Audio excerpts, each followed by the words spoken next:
Hello friends, कैसे हो आप सब। उम्मीद है सब अच्छे से हो गए। आप सबको भगवान बहुत खुश रखे। डाइकिन की ड्यूक्लीन टेक्नोलॉजी के बारे में इस वीडियो में बात करेंगे और जानेंगे ये टेक्नोलॉजी क्या है और कैसे काम करती है।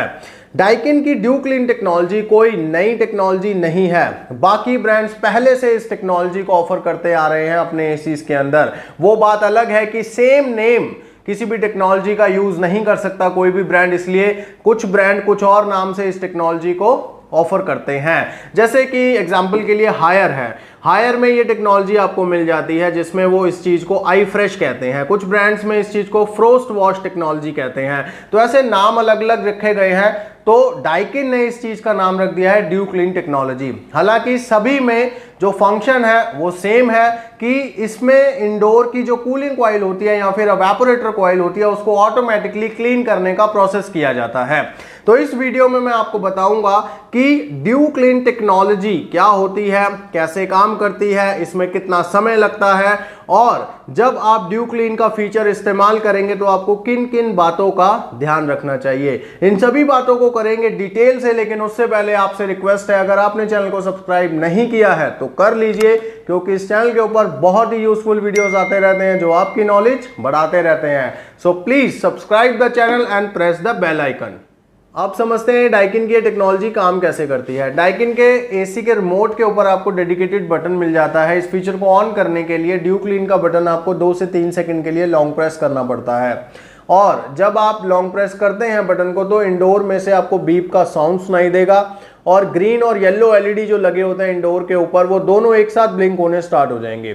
तो जब आप देखेंगे कि दोनों एलईडी एक साथ ब्लिंक हो रहे हैं, इट मींस ड्यूक्लीन का फीचर ऑन हो चुका है। एक और पहचान है इस चीज की कि आपका जो रिमोट है वो काम करना बंद कर देगा। जब ये फीचर ऑन हो जाता है तो रिमोट काम नहीं करता है और ये प्रोग्राम 95 मिनट्स का है। तो यानी कि 95 मिनट्स के लिए अब रिमोट से आप कोई कमांड नहीं दे पाएंगे। डाइकिन में ये जो फीचर है 95 मिनट्स तक चलता है। अलग अलग ब्रांड में ये टाइम वैरी कर सकता है, लेकिन मैं यहाँ पर डाइकिन के बारे में बात कर रहा हूँ तो डाइकिन की चीजें आपको बता रहा हूँ। तो पहले जो 65 मिनट्स होंगे 95 मिनट्स में से, उसमें इंडोर की एवापोरेटर कॉइल के ऊपर आइस फॉर्मेशन का काम किया जाता है और इस बीच में एसी अपने मोड्स ऑटोमेटिकली एडजस्ट करता है। टेम्परेचर लोएस्ट के ऊपर ऑटोमेटिकली एडजस्ट करता है, फैन स्पीड को ऑटोमेटिकली एडजस्ट करता है। बेसिकली वो ऑटोमेटिकली काम करता है जिससे कि एवापोरेटर कॉइल के ऊपर ज्यादा से ज्यादा आइस फॉर्म हो जाए और बाकी के जो 30 मिनट होते हैं उसमें उस आइस को पिघलाने का काम किया जाता है। तो जब आइस पिघलती है तो कॉइल के ऊपर जो भी गंदगी होती है वो भी साथ में पानी के साथ बह जाती है और ड्रेन ट्रे में इकट्ठी होती है और ड्रेन ट्रे से फिर ड्रेन पाइप के थ्रू वो बाहर निकल जाती है। तो आपकी जो कूलिंग कॉइल है वो बिल्कुल फ्रेश हो जाती है और इस चीज से फिर आपका एयर फ्लो भी इंक्रीज हो जाता है। तो ये आपको समझ आ गया होगा। अब समझते हैं कि किन किन बातों का आपको ध्यान रखना चाहिए। तो जब ये प्रोग्राम आप रन करते हैं तब आपको मैंने पहले ही बताया कि रिमोट काम नहीं करेगा।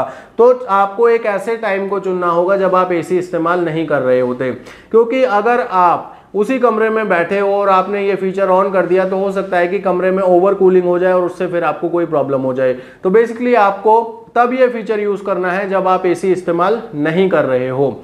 सेकेंड थिंग, आपको बार बार ये फीचर इस्तेमाल नहीं करना है। अगर आप फीचर बार बार इस्तेमाल करते हैं तो फिर पावर कंजम्पशन काफी ज्यादा हाई हो जाएगी, क्योंकि आइस फॉर्मेशन हो रही है एवापोरेटर कॉइल के ऊपर। तो आप समझ सकते हैं कि कंप्रेसर 65 मिनट के लिए हाईएस्ट स्पीड के ऊपर अपना काम कर रहा है।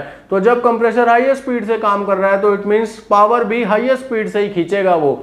तो अगर आप इस चीज को बार बार इस्तेमाल कर रहे हैं, महीने में 15-15 बार अगर आप इस चीज को इस्तेमाल कर रहे हैं तो समझ जाइए कि आपका बिजली का बिल भी बहुत ज्यादा आएगा।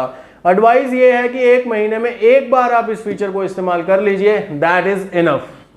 अब एक और चीज आपको ध्यान रखनी है कि जब आप इस प्रोग्राम को रन करेंगे उसके बीच में एसी बंद नहीं होना चाहिए। लाइट चली जाएगी या फिर आप एमसीबी बंद कर देंगे, दोनों ही कंडीशन में ये प्रोग्राम अपने आप एंड हो जाएगा। मान लो 70 मिनट हो गए और आपने एसी बंद कर दिया या लाइट चली गई तो वो प्रोग्राम वहीं पर खत्म हो जाएगा, वो कंप्लीट नहीं होगा। बेशक लाइट 1 मिनट बाद ही आ जाए, आप इमीडिएटली एमसीबी उठा दें, फिर भी वो प्रोग्राम रिज्यूम नहीं होगा। आपको फिर वो कंप्लीट करने के लिए दोबारा से ही उसको करना पड़ेगा सारा।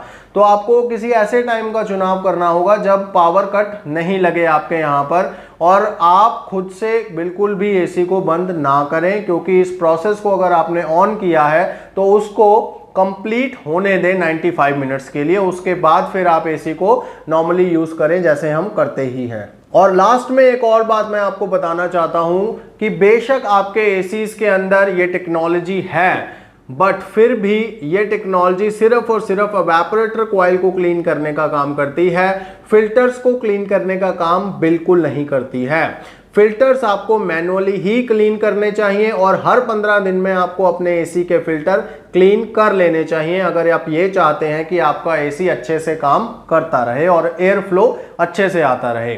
तो ये सारी बातें अगर आपको अच्छे से समझ आ गई हैं तो वीडियो को लाइक जरूर कीजिए, और अगर आप यहां तक वीडियो देख चुके हैं और चैनल को सब्सक्राइब नहीं किया है तो प्लीज कर लीजिए, क्योंकि इस चैनल के ऊपर बहुत यूजफुल कंटेंट आता रहता है जो आपकी नॉलेज बढ़ाता रहता है। मैं मिलूंगा आपको किसी नई वीडियो में किसी नए टॉपिक के साथ, तब तक के लिए गॉड ब्लेस यू दोस्तों।